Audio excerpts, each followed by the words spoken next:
கிறிஸ்துவுக்குள் பிரியமானவர்களே, இந்த காலை வேளையில் ஆண்டவர் சொல்லுகிறார், ஆகியல் பொல்லாப்பு உனக்கு நேரிடாது, வாதை உன் கூடாரத்தை அணுகாது. பிரியமானவர்களே, ஆண்டவர் வாக்குத்தத்தமாய் சொல்லுகிறார், எந்த ஒரு வாதையும் உங்கள் கூடாரத்தை அணுகாது. ஏன் தெரியுமா?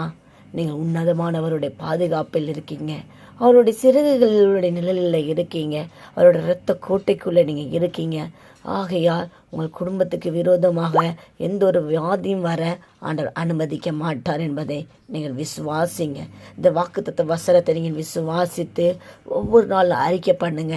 எங்கள் குடும்பத்துக்கு விரோதமாக பொல்லாப்பு இல்லை, எங்கள் குடும்பத்துக்கு விரோதமாக வாதை கிடையாது என்று இந்த வசனத்தை நீங்கள் அறிக்கை செய்ய உங்கள் குடும்பத்தில் இருக்க எல்லா வாதையும் ஆண்டவர் விடுதலை கொடுப்பாரு. உங்கள் குடும்பத்தை ஆண்டவர் பாதுகாப்பாரு. எல்லா வித பொல்லாப்புக்கும் நீக்கி உங்களை பாதுகாத்து ஒவ்வொரு நாளும் அவர் உங்களை வழிநடத்துகிற தேவன்.